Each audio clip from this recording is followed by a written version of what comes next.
Hey guys, welcome to another episode with Grow. And in this episode, we're going to talk about the mid cap IT companies that are there in India, the promising ones, okay? But we're going to just look at, from an educational perspective, what are the next beautiful mid cap IT companies that are coming in our space. We all know the top IT companies, right? You see TCS, Wipro, HCL, Tech, and stuff like that. But there are a lot of new mid cap companies that are becoming big companies, okay? So, first, let's move on to the industry segment. So in this segment, we're going to talk about the industry overview for the entire IT BPM industry. Okay. So just let's look at some key facts in revolving around this segment, which will make us understand how this segment works, what are the future elements of this segment, and how this entire industry is going to grow. So let's look at that. Okay.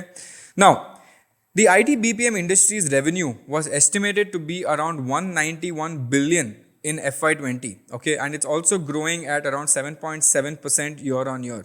Apparently, by 2025, it is estimated to reach a whole industry valuation of around $350 billion industry. Wow, that's quite a bit, guys. Okay.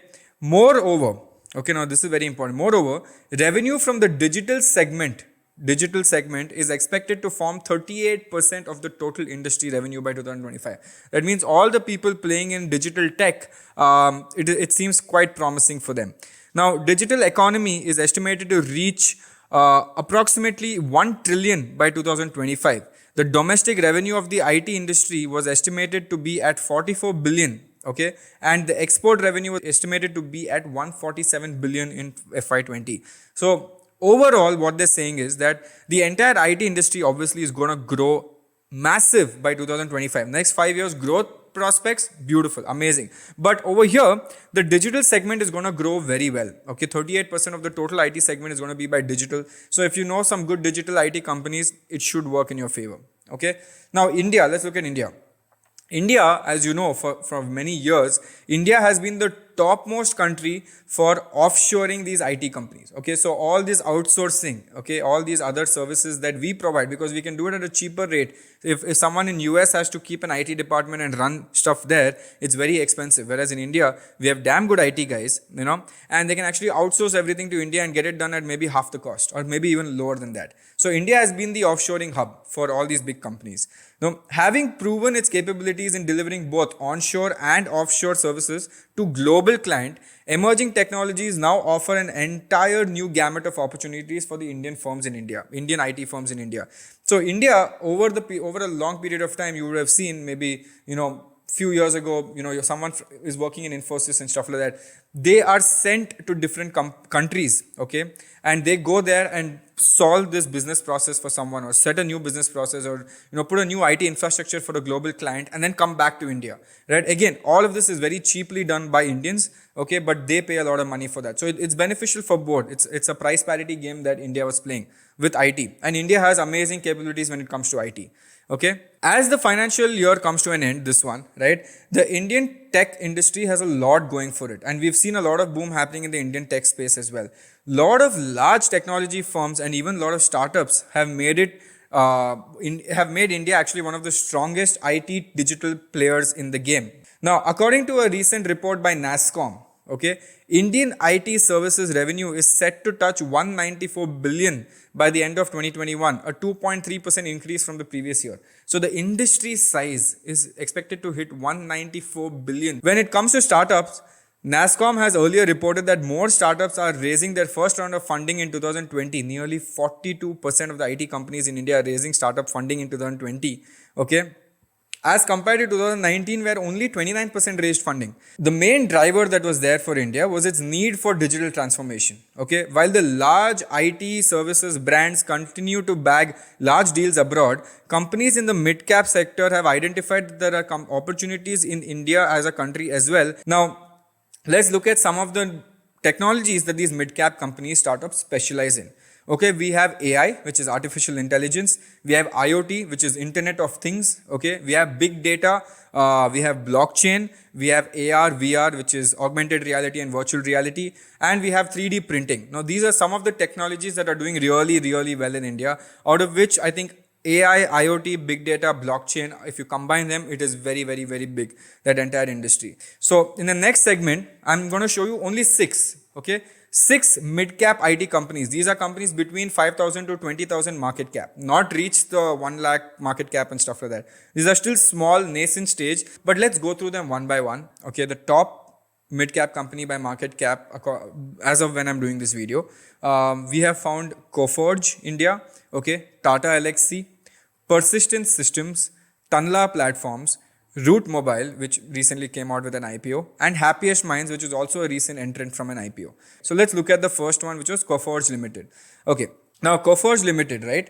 This company was actually called NIIT Technologies before. They actually rebranded themselves to Coforge, but it was actually called NIIT Technologies before. It is actually a leading IT solutions organization, and they have a lot of clients in Northern America, Europe, Japan, Asia, and Australia. I mean, pretty much almost every place, right? Now, what do they do? What does Coforge do, right? It basically offers IT solution services in the application development and enterprise solution segment, okay? It also includes business process outsourcing management, okay? That's it also gives you that, and it also mainly caters to two segments, the insurance segment and the financial services segment, okay? So it caters to these two things. They also actually cater to travel, logistics, retail manufacturing, and some government sectors as well. Now, let's see how their revenue is broken up. Okay, if you do a segmental breakup of this, okay, application development management takes up 73% of their current revenue right now. Okay, building an application and managing that is 73% of the revenue, where in those different sectors, in those different countries. Okay. Infrastructure management services is around 17%, and others, which is business process outsourcing and other stuff, is only 10%. So the massive one is application development and management. And if you look at their country-wide breakup, okay, let's see how much revenue they get country-wise. USA gives them 48% of the revenue, and Europe gives them 37% of the revenue. India only gives 6% revenue, and Asia, Pacific, and Middle East only gives 9%. So around 85% is only Asia, Europe, 15% is the remaining people. Okay, and if you look at the industry-wide breakup, okay, the biggest industry that gives them revenue, BFSI, okay, that is banking financial services industry, okay. So BFSI gives a massive chunk, which is 46%, manufacturing gives 26%, and travel, transport, and logistics gives 28%. Okay, now this is Coforge India. Now, if you look at their financial ratios, let's see that, okay, and let's see how IT company financial ratio works. Now, IT companies, let's look at one thing, which is a price to earning ratio, PE ratio. So Coforge, as of this video when we were making, the PE ratio is currently around 38.14 with a market cap of around 17,000 crores, okay, 17,500 crores. PE ratio is 38.14. The industry PE is only 21, so it is slightly trading higher than the industry PE. Okay, if you look at their ROE, which is return on equity, is around 19.77, good stuff. Okay, OPM, okay, operating profit margin is at 17%, not bad at all. And their returns, when I'm doing this video, is around 177%. Another very famous software company, okay, which ranks number 2 according to market cap, is Tata Elxsi. Okay, this is by Tata. Okay. Tata Elxsi is actually the product design arm of the Tata Group, okay, which was incorporated in 1989 as Tata Elxsi Limited in India. The company provides basically product design and engineering services to consumer electronic communications and transportation industries. Okay, the company apparently has a state-of-the-art design centers and operates through delivery centers in Bangalore, Pune, Chennai, Mumbai, and Thiruvananthapuram. Okay, the company operates actually in two segments mainly. Okay, one is the software development and services segment, and second is service systems integration and support. Okay, basically they integrate it and provide support. The first one is they actually develop the software and give it to you. Okay, the business constituting the software development services are embedded product design services, which involve design and development of both hardware and software. Okay, and they also do a lot of innovation in the design engineering space. So that is what they're actually slightly different from the competition, because they can even do hardware and software in this space. Now, this is very interesting if you look at their revenue breakup. Okay, now we told those two segments were there, right? They operate in the software development and services. The second segment was system integration and support. Software development and services account to 97% of their entire revenue, okay, and 3% is system integration. So if you look at their breakup of revenue, okay, which country wise, let's look at country wise breakup of revenue. Again, we can observe here that US and Europe, US at 35% and Europe at 41%, accounts to almost 76% of their total revenue. The remaining 25 is India and others, India and other regions. But massive chunk again comes from US and Europe. You see how most of the players are competing in that region, in US and Europe. Okay, India, small component. Coforge is 6, India over here it's 12. Okay, if you look at the industry-wide breakup, okay, in industry-wide breakup, currently Tata Elxsi is obviously working in the automotive segment, okay, automotive transportation segment, media and communication segment. So automotive and media and communication constitute to about 88%. Remaining is healthcare, okay, healthcare and others. Now let's look at their financial ratios as well. They're currently trading at a higher PE of 49.72. Their price to earning ratio is 49.72. Their ROE, which is return on equity, is at 25%, which is higher than Coforge. Okay, their operating profit margin is 26%, again higher than Coforge. And their 1 year return is 364%, 3 times. Okay, and they're trading currently at almost 70,000 market cap at this point. So Tata Elxsi is a name to be observed. Even in one of the videos that we are doing, which is the electronic vehicle segment video, Tata Elxsi is playing an important role in providing software to electronic vehicles as well, especially to the Tata vehicles. So this is something that is poised well even for the future. Okay, so that is something that you can keep an eye on. Now, the third company that we're going to look at is called Persistent Systems. Okay. Now, Persistent Systems is a global company and it specializes in software product services and tech innovation. The company offers complete product lifecycle services. Okay, everything from start to end. Okay, the company invested in new technologies and new frameworks in area of cloud computing. Okay, cloud computing analytics is where they have put massive amount of research into. Now let's look at the segment basis. Okay, so the tech services that they provide, they give 46% revenue for them. The tech services in the digital space gives them 23%, and then they have other smaller things which are 25% for the remaining stuff. Here's an interesting fact. If you do location wise breakup, so remember all the others had US and Europe the biggest, around 70-75%. Now here for Persistent Systems, Europe constitutes to 80% of their revenue. 80%. Okay. India is only 10%. And the remaining is North America and rest. And their main base would be from Europe customers itself. So this is what we need to understand. Now, if you look at the verticals, industry verticals, the technology companies, the tech companies is where they get a lot of money from. The second one is BFSI, which is again banking and financial services. But these two constitute to the major part. Healthcare is the final one. Let's look at their financial ratios. They're trading at 35.61 PE ratio, which is fine. Their market cap is around 14,000. Okay, ROE is slightly lower than the other two. It is currently at 13.92. Their operating profit margin is at par at 15.54%. And their 1 year return was 250% for a mid-cap IT firm. Not bad. Not bad at all. Okay, so this was a very interesting company called Persistent Systems.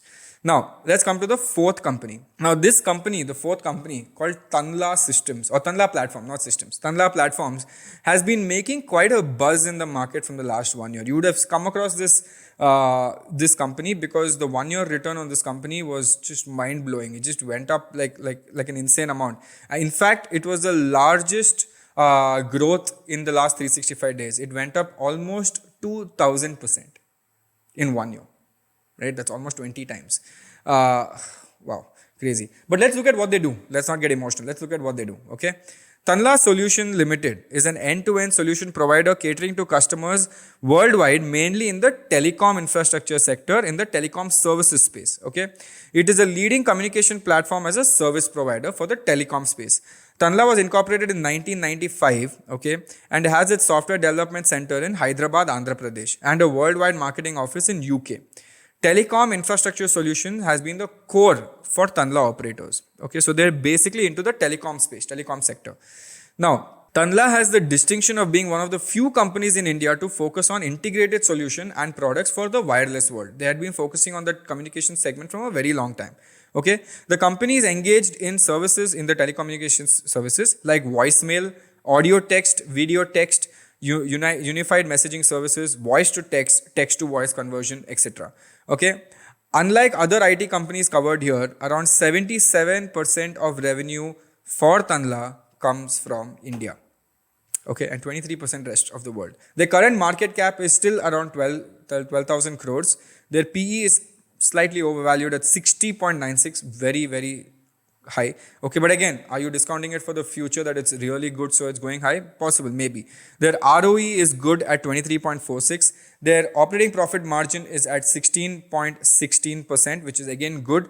Barely any debt in the company, and their 1-year return is 1954%. The company has given significant returns in the past 1 year. This is mainly because of the turnaround in performance. Okay, the company was loss making in 4 quarters of FY20, but the company recorded significant profits in the last 3 quarters of 21. So 2021 was a comeback year. Okay, and they're doing well. But again, we should see if the comeback sustains or not. Cool. That was company number 4. Now, the next 2 companies are recent IPO companies. Okay, one is Route Mobile and one is Happiest Minds. Okay, now Route Mobile was incorporated in 2004. Okay, and is again one of the leading communications platform. Okay, and what they do is they do CPaaS. CPaaS. Okay, CPaaS. And what is the CPaaS? It's called Communication Platform as a Service. Okay, it's basically PaaS means platform as a service, and you put C behind it because it's communication sector.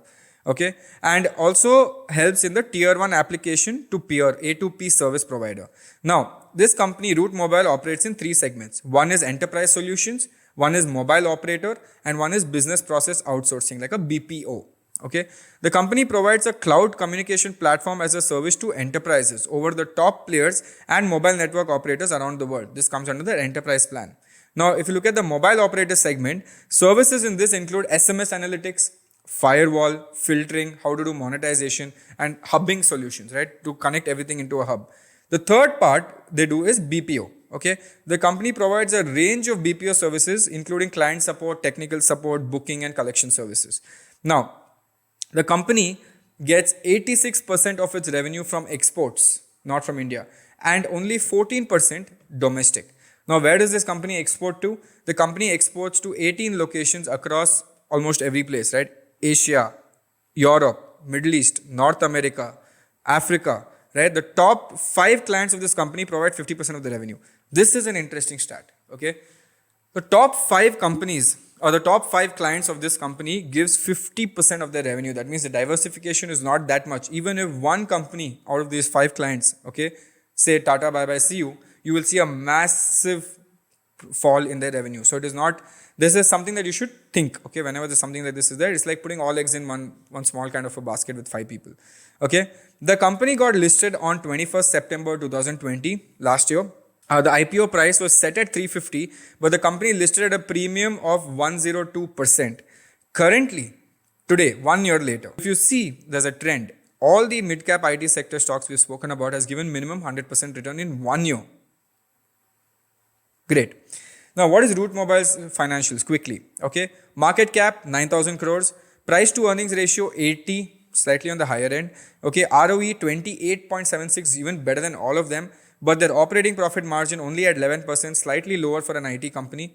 And their 1 year return is around 349%, which is massive. Okay, which is great. Now, another company, again in the IT space from Bangalore, which recently came out with an IPO, is called Happiest Mind Technology. Very happy, like Happiest Mind Technology. I don't know why. Okay. Now, the business of this company is divided into, again, 3 segments. One is digital business services. 2, product engineering service called PES. And 3, infrastructure management security service, IMSS. It's all short forms, okay? So one is digital business service, DBS, product engineering service, PES, and IMSS called infrastructure management security service.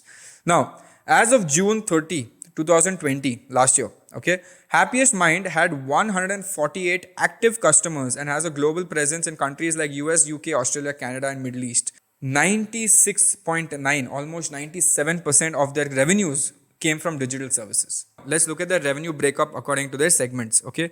Now, digital infrastructure and cloud constitutes to around 31%. This is as of 2020. 31% of the revenue comes from digital infrastructure and cloud.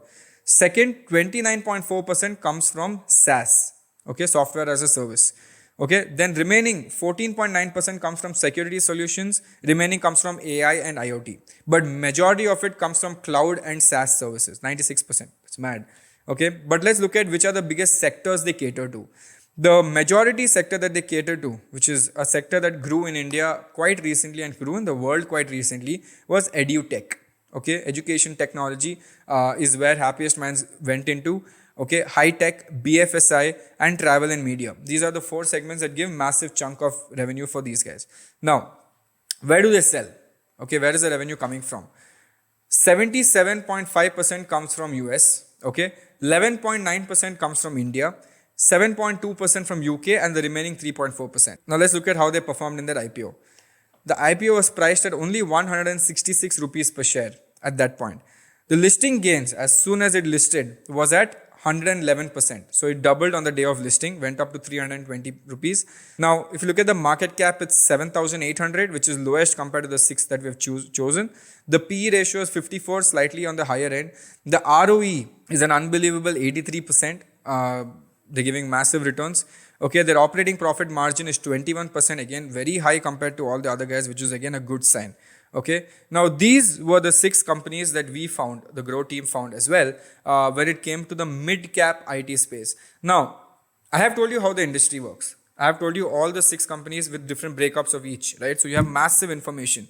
Now you need to choose what do you feel is going to become the best company in the future, or maybe 5 years down the line. If you feel all 5 are good, then it's great, right? But if you feel, no, Shashank, I feel India is going to become better and I need to find someone who's India focused, or maybe US is going to grow with the digital IT space and we need to find someone there, or maybe Europe is going to grow. You know, every company right now in this video that we did, where they're catering to and what are they doing in that segment. So you guys, this is massive knowledge that you guys have got in this video to understand the top 6 mid-cap IT companies. These are the top 6 mid-cap IT companies. Again, if you gained any knowledge from this video, and if you liked the video, and if you think this was some kind of beautiful knowledge that I got today and I learned something new, like and subscribe to the channel. Again, if you think, Shashank, can you teach us something else, or you want a new topic, or maybe top 6 mid-cap another industry companies that you want me to do, again, leave all your content recommendations below and I will work with the Grow team and get you some really good content out here. Okay, so anything you guys want, any new company review or something like that, you can put it out right below and I will see to it that it happens. Okay, all the videos that are made on the Grow channel, including this one, okay, is only for educational purposes. We do not recommend any buy or sell for a stock in this video. Okay, so this is only for educational, no intent to buy or sell any stock recommendations. Hope you guys enjoyed this. Shashank Guduppa signing off. Okay, see you guys. Bye.